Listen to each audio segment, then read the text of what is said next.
Ok.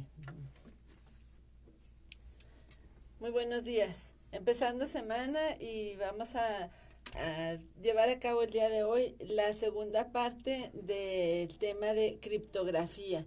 Este tema nos lo viene a presentar Ernesto Talavera, quien es desarrollador de software súper expertísimo. Así es que él fue de los pioneros en computación aquí en Chihuahua, primero a vender y comprar, algo así. Bueno, pero él nos platicará un poquito de su historia, sí, tuya de vida.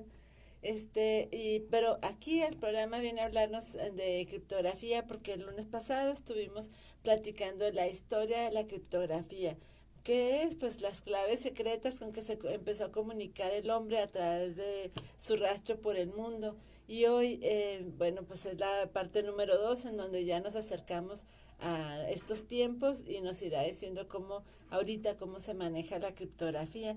Pero primero que nada, antes de que nos explique tanta cosa tan interesante que él sabe y de esa forma tan amena, no, queremos que nos diga quién es Ernesto Talavera. ¿Ok? Buenos días, Ernesto. Gracias por venir aquí a la cabina de Radio Universidad. Muy buenos días, encantado. Un saludo a todo el auditorio. Y bueno, muy rápido, yo me inicié en la computación aquí en Chihuahua.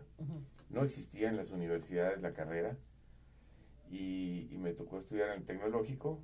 Después, antes de salir de la carrera, ya trabajar un poquito con gente que me apoyó para ir aprendiendo esto del desarrollo de software, que bueno, pues era muy incipiente, sí, hace algunos años. Eh, Al final de cuentas, terminando ya la escuela, puse una empresa de compra y venta de equipo de cómputo. Había pocas empresas de eso, no había mucha competencia, era un negocio bueno vender computadoras. Hoy se venden en el supermercado y es muy difícil competir con la gente experta en comprar y vender, ¿verdad? Que no era uno finalmente, uno solamente pues sabía un poco de computación. Ajá, y era un Y así, transmisor. años después puse una compañía de desarrollo de software, era puros sistemas, cuando ya querían vender computadoras en los supermercados. Después me fui a México, estuve trabajando, desarrollando software para la industria de la construcción. Tengo ya un poquito más de 30 años, como 35, haciendo software para la industria de la construcción. Y, y bueno, pues hoy en el nuevo sistema que estamos, o el mismo sistema que estamos desarrollando nuevamente, estamos poniendo componentes de criptografía muy importantes porque es un sistema que trae totalmente consigo la filosofía de la oficina sin papel. Entonces ya todo está basado en trámites y en documentos electrónicos que tienen validez legal. Okay. Entonces se acabaron los papeles y en eso estamos hoy por hoy. Ajá, muy bien.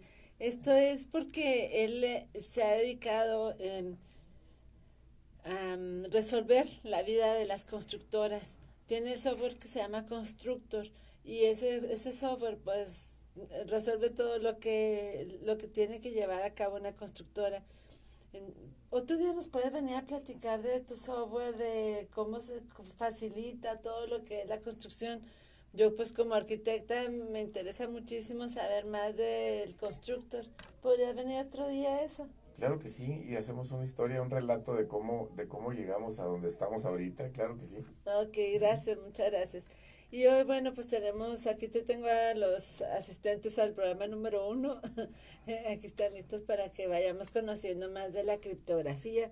Y esto es en base a sus conocimientos de todo lo que es cifrado de datos. A ver, pues te dejo los micrófonos para que nos expliquen más de la criptografía. Nos quedamos pues el siglo XIX más o menos. Por el siglo XIX nos quedamos, Como precisamente, recordaremos en nuestro programa anterior. sí, Como, en la época de la independencia, ¿verdad? Donde hablábamos de la carta de Miguel Hidalgo ah, sí, sí, sí, sí. Ajá. este, y esta carta que les descubrieron y tuvieron que adelantar el movimiento era el 29 de octubre Ujú, y lo tuvieron que adelantar al 15 de septiembre ujú. por haber sido descubiertos, por no ser muy buena la criptografía. Exacto. Bien, ya en el siglo XX vienen ahora les llaman criptosistemas, ¿verdad? Ya vamos nosotros sofisticando también la nomenclatura, por supuesto. Claro, claro. Y A ver, pero creo que tengo que hacer esta corrección, perdón. Este, realmente la criptografía que nos presentaste de Miguel Hidalgo y de Morelos está maravillosa porque ahí no los descubrieron. Los descubrieron por un secreto de confesión de Querétaro. Alguien que estaba moribundo se confesó ante el sacerdote, dijo que andaba conspirando y fue como se descubrió. Pero las cartas, ¿cuántas más se han de haber enviado? Entonces era muy buena forma de comunicarse, como pudieron, salvaron sus obstáculos para estar en contacto. seguramente, y claro que todo debido al gran ingenio que tiene el mexicano, ¿verdad? Mm. No necesitamos diseñar un criptosistema ni hacer cosas de este tipo, tener metodologías para Exacto, cifrar algo, exacto. sino que podemos hacerlo a través del engaño, con un ingenio fabuloso. Muchas cosas Exacto, las eso. hemos podido hacer así, ¿verdad? Qué bien lo dices, eso es lo que quería decir yo. Me quitaste las palabras. Perfecto, y luego seguimos adelante. Ok, entonces ya ahora en el siglo XX vienen los criptosistemas modernos, que les decimos modernos porque son de hoy. Algún día van a ser historia. Sí. Ok, estos sistemas de criptografía, ¿qué es lo que tienen? La base es la misma, al final de cuentas, son alfabetos, solo que no utilizan el alfabeto de nosotros, de 27 letras, utilizan un alfabeto, el que usan las computadoras. Ujú. Hoy todo está ayudado por equipos de cómputo, y usan el alfabeto que se llama ASCII. Ese es uno, es un American Sí. Standard Code, que es sus iniciales, y ANSI, que es el de Windows. Son las secuencias de caracteres que tienen los alfabetos que manejan las computadoras, donde no nada más hay letras, también hay símbolos y, Sí, sí, sí. en fin. Ujú. Entonces ya las reglas de criptografía son muy parecidas, pero con alfabetos más complejos y claro, con algoritmos o fórmulas un poco más difíciles que al final de cuentas, aunque sea muy laborioso, cifrar algo, pues lo hace una computadora, Ujú. que no se cansa y lo hace muy rápido, Sí. ¿verdad? Ok, entonces, sobre todo, viene también a volverse necesaria la criptografía. En el 73 que aparecen ya los computadores de tipo personal Ujú.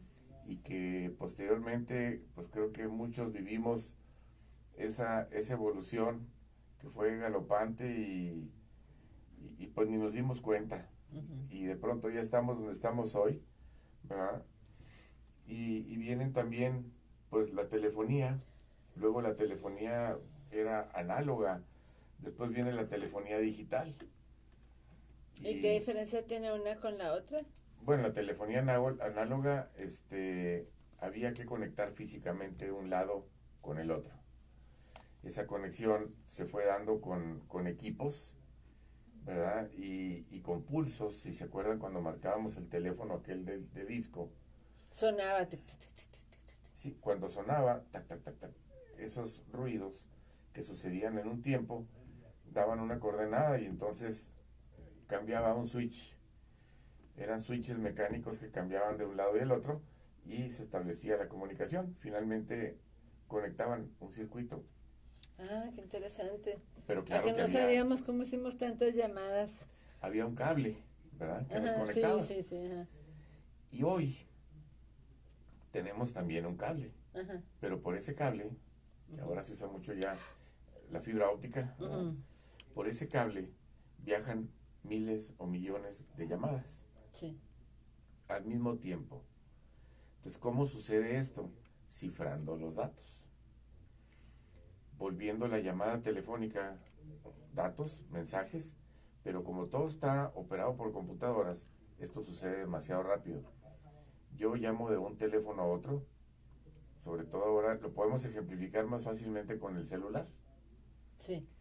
que no es más que un radio que transmite por una frecuencia y recibe por otra. Pero resulta que todos los teléfonos transmiten por la misma y reciben por la misma. Entonces, ¿cómo le hacemos para que no se nos escuchen las conferencias de uno y de otro? Son claves de cifrado que un teléfono emite, el otro la recibe, suena, y cuando se establece la comunicación, alinean la clave de cifrado, y entonces están todas las conversaciones, pero él descifra solo la de él. Y entonces escuchamos solo la llamada que tenemos.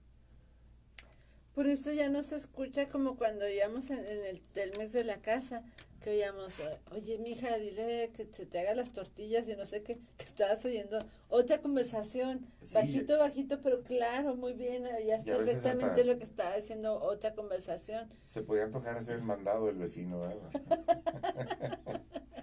Pues yo voy por las tortillas, te digo que por Entonces, eso ya no se escucha, porque ya se, se hermanaron, se puede decir, los dos puentes, algo así. sí, lograron conectarse vía cifrado de datos. Entonces, todas las conversaciones están en el mismo medio, en el mismo cable, Ajá. por ponerlo de alguna manera, pero por cifrado y descifrado solamente escuchan el emisor y el receptor. Ah, Entonces, aunque estén todas al mismo tiempo, son muchos datos y se descifran por una clave, solo los que pertenecen a esa clave. En este caso es el número del teléfono, ¿verdad? claro. Es la Oye, clave. Ernesto, a ver, si me permites una pregunta. ¿Qué pasa cuando pinchan una conversación? Bueno, cuando dicen los españoles, ¿verdad? Que dicen que trae pinchado el celular. Sí, ajá, sí. Esto es intervenido. Sí, Sí. sí. Bueno, ¿Ahí qué pasa? Porque ¿cómo rompieron ese puente exclusivo? ok, para intervenir los teléfonos hay métodos, hay equipos sofisticados, Ujú. pero todo está basado en descifrado de datos. Porque al final de cuentas la llamada está en el aire, sobre todo en los móviles. La llamada está en el aire y solo basta descifrar cierta conversación que me interesa y entonces lo puedo tener. Hay muchas formas de cifrar. Ahora, existen muchas maneras. ¿Sí? Hay cifrados de flujo, se llaman, que hacen, se utilizan en telefonía móvil, en internet, ¿sí? En las redes se usan estos cifrados de flujo. Los llaman A5, RC4. Ahora en informática todos hacemos con iniciales. Sí, ajá, Bien, los equipos para intervenir ajá. las llamadas son muy sofisticados. Son equipos de cómputo que pueden, teniendo la clave, tienen los métodos de desencripción y pueden, colgarse de una llamada y sin que los que están hablando se den cuenta, están escuchando absolutamente todo. Ah, sí. Eso se logra con criptografía definitivamente. Ujú. Y lo que pasa es que las claves de cifrado están expuestas, son los números de teléfono. Ah. A lo mejor esto no lo debía haber dicho aquí, pero bueno. No te apures. O sea, el público Pero, de Radio Universidad es pura gente que quiere aprender, que quiere analizar, que quiere estar al tanto de cómo vamos avanzando como humanidad, ¿verdad? Que aprecia tu trabajo y lo que has hecho analíticamente, pero que pues no somos malos de corazón, no vamos a hacer fechorías. Así es que bueno, sigamos con tu recorrido.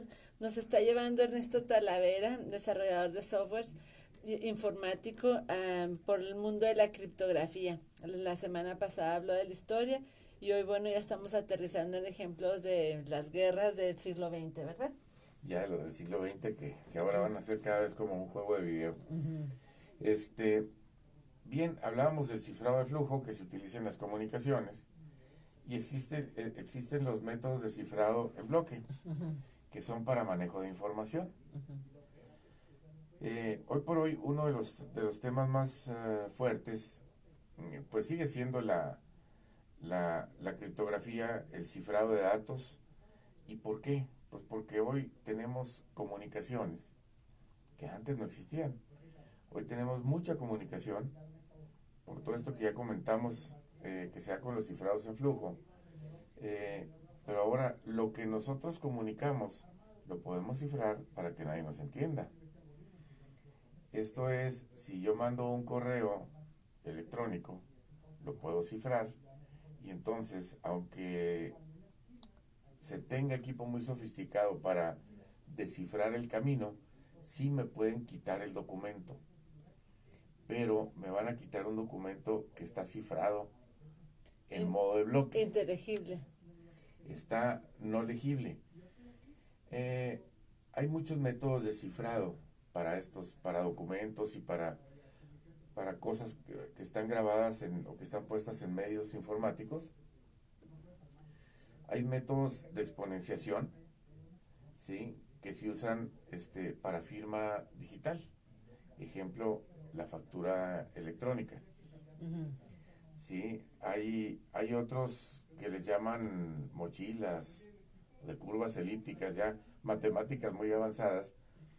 Estos se utilizan para proteger software principalmente. Uh-huh. Aquellos programas que compra uno y luego traen un candado que se pone en un puerto USB o antes en el puerto paralelo, y así hemos ido evolucionando, ¿no? Exacto, sí. Son estos de curvas elípticas. Pero tú me quieres decir que, por ejemplo, si yo ahorita escribo un correo, me urge mandárselo a alguien que no quiero que se sepa, que se pierda, que se busque mi información, yo misma lo podría encriptar. Sí, puedes utilizar métodos de hash, que ya Windows tiene, tiene la manera. Inclusive cuando mandas el correo o cuando configuras tu correo, al configurarlo en el teléfono o en el computador, siempre te pregunta que si quieres, que si se va a utilizar autenticación. Esa es una, o sea, saber quién eres. Dos, que si utilizas SSL, TLS, esos son métodos de cifrado, donde utilizan un certificado digital, y por método SSL o TLS se puede cifrar el documento. Entonces van cifrados. Sin embargo, todavía sobre eso tú puedes poner cifrados adicionales. Se llaman tecnologías o técnicas de encebollado, no tecnologías. Son técnicas de encebollado, le llaman. Okay, así como la cebolla tiene muchas capas, esto así lo llamaron, encebollado, y es eso, es... perfecto. Dificultarlo, ¿verdad? Dificultarlo y envolver lo envuelto, o sea, algo que envolviste lo vuelves a envolver y lo vuelves a envolver. Claro. Y es muy difícil regresar al origen. Exacto, ¿verdad? Muy bien. Ya lo puedes complicar muchísimo, sobre todo porque hay computadoras. Esto hace, al final de cuentas, que exista una tecnología que se llama PKI.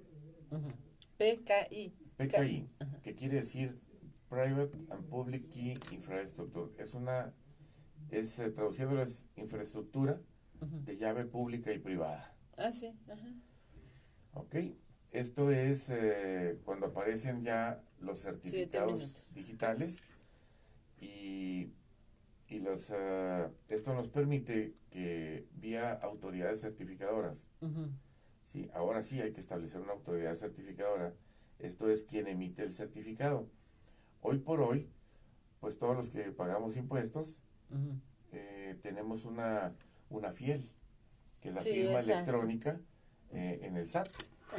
¿Sí? Antes le decían firma electrónica avanzada, que fue antes de legislarse la firma electrónica, se llamaba firma electrónica avanzada y decían FEA. Y hoy se llama... se llama FEA. Sí, y luego ya con la ley se llama FIEL, que es firma electrónica nada más. Fiel y fea. Sí, y por ahí dijo alguien un día que no hay fea que no sea fiel. Ok, entonces... Quedó claro. La firma electrónica que manejamos ante el SAT, nos entregan un archivo que termina en .cer, que es nuestro certificado digital, ¿verdad? Es la llave pública, y nos entregan un .key, que es nuestra llave privada, ¿verdad? Sí, cierto. Estos archivos nos permiten ya, mediante métodos ya establecidos en esta infraestructura de llave pública y privada, o en la tecnología PKI, nos permite el cifrado de datos y es un estándar mundial. Ya esto se volvió, por supuesto, un estándar. La firma electrónica tiene características muy superiores a la firma autógrafa y sobre todo basadas en la no repudiación. O sea, nosotros podemos repudiar nuestra firma autógrafa. Sí, No, podemos negar. no vamos a decir mucho cómo, pero... No, y podemos negar, yo no firmé eso, ¿no? Así es. Ajá. Principalmente nos podemos retractar y podemos decir, repudio mi firma. Exacto. Ajá. Con la firma electrónica no hay forma de repudiarla. No. Entonces... Es lo que es. Esto hace que sus características sean superiores. Mucho con eso, ¿no crees? Muchísimo, porque ahora podemos certificar la autenticidad de un documento, la integridad, confidencialidad, por supuesto, y el no repudio, ¿verdad? Sí, a mí me parece que ese es un gran avance, porque si no estamos con que miren lo que me firmó fulanito y nada, que está bien falsificada la firma, o yo misma decirme lo que hice. O sea, no, aquí ya queda todo claro con la digitalización, con los datos electrónicos. Claro que dimos un gran avance. Y esto hace, por ejemplo, que aparezca la factura electrónica, que podríamos decir, qué molesto tener que hacer la factura electrónica. No, lo facilitó mucho las cosas. Pues realmente ya no tenemos que mandar a la imprenta ni el impresor autorizado, de que tanto candado que se nos puso en algún momento, hoy ya no existen, aunque la factura per se va directamente al SAT, hace una factura y ya está en el SAT. Claro. No, simplemente yo siempre facturé, ¿verdad? Ahorita pues ya tengo años que no estoy haciendo ninguna factura, pero qué horrible cada vez tener que mandar a hacer facturas en aquellos años. Pero si hace 10,000 le bajo tanto, y si hace 20,000, o sea, terminabas mandando a hacer tantas que no te las acababas antes de que Hacienda cambiara todas las especificaciones como acostumbra. Sí, y además de un problema ecológico, no podía uno certificar la autenticidad de las facturas, era fácil, la falsificación, en fin. Sí. Hoy sí se puede certificar la autenticidad de una factura, la integridad del documento, y lo más importante, el archivo XML que trae una factura electrónica es un dato que la computadora puede entender. La factura que estaba en papel, aunque la escaneamos, no la podría entender un sistema de cómputo. Hoy podemos hacer también, empezar a automatizar, voy a decir la palabra automatizar, procesos administrativos, donde antes, cuando llegaba la factura, llegaba la mercancía, había que capturar cierta información en los sistemas de cómputo. Hoy no, con que se abra el archivo XML, se lean los datos que están ahí, ya está capturada y no hay riesgo de error. Entonces tiene beneficios muy importantes y se pueden automatizar procesos. Por ejemplo, el proceso de suministro de una entidad puede automatizarse a través del manejo de esta tecnología PKI. Esto vino a revolucionar el mundo de las comunicaciones y el mundo de los sistemas de cómputo, ¿verdad? Hoy tenemos sistemas de cómputo, como comenté hace un rato, de la oficina sin papel. ¿Verdad? Ya es viable tener un sistema que nos apoye a no tener papeles en el escritorio. Cada vez más seguridad, pero también tenemos que preocuparnos mucho por la seguridad informática. Tenemos también el problema de seguridad ya muy acentuado por la aparición de lo que todos conocemos hoy como el Internet de las cosas. Exacto, sí. O sea, la comunicación es ya mucha, todo depende de la comunicación. IoT.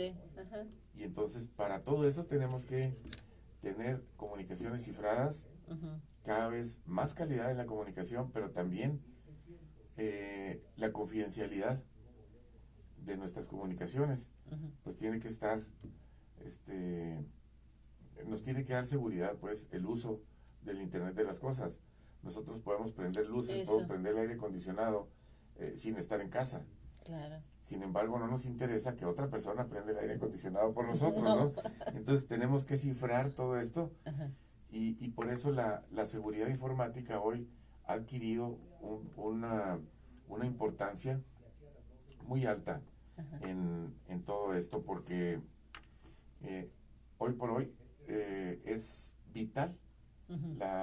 Hoy le llaman cybersecurity, le llaman es ciberseguridad. Es importantísimo por el nivel de comunicación que tenemos, ¿verdad?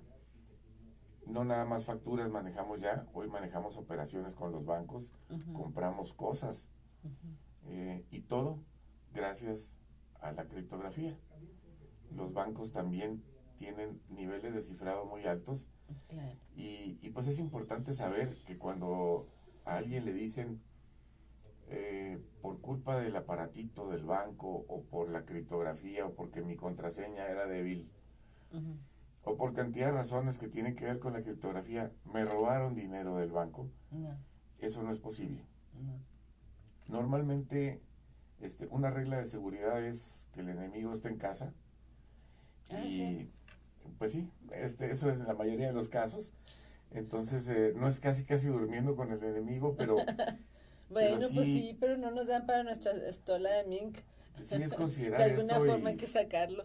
y quizá luego sea motivo de alguna plática en algún momento, pero las personas a veces somos víctimas de alguna explicación no lógica de por qué se nos desapareció un dinero.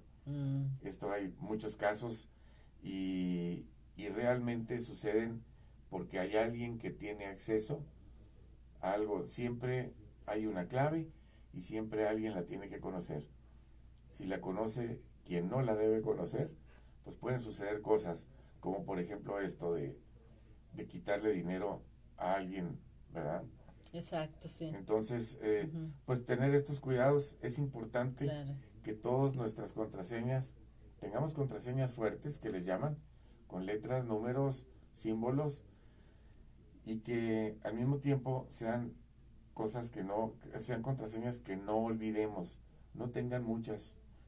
Una recomendación es tener pocas contraseñas, pero contraseñas muy fuertes, que no tengan que ver con nuestros datos personales, ni con nuestro entorno. Nada de cumpleaños, nada del día que me casé, nada, porque todo eso lo tienes en documentos entregados en todos lados, ¿verdad? Un hacker en todas las escuelas. Es lo primero que va a buscar un hacker, ¿verdad? Exacto, sí, ajá.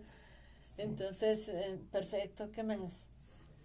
Pues básicamente esto como un relato, ¿verdad? De la criptografía, y pues en grandes palabras, en grandes rasgos, lo que hoy tenemos, ¿no? Perfecto, muchas gracias Ernesto Talavera por venir a platicarnos de criptografía, y sabes que ahorita lo invitaba para que nos platicara de constructor y de las constructoras y de las presiones, que ha ayudado muchísimo en ese trabajo, pero con esas aplicaciones. Pero ahorita se me está ocurriendo que si nos podría venir a platicar 2 programas de análisis forense, que eso es sumamente interesante, me encanta. Análisis claro. Forense podría ser. Sí, que no se trata de medicina, se trata también de criptografía, ¿verdad? Ajá, sí, digital. Bueno, pues muchísimas gracias a Jonás que está en los controles. Gracias. Que pasen una feliz semana. Gracias. Muchas gracias.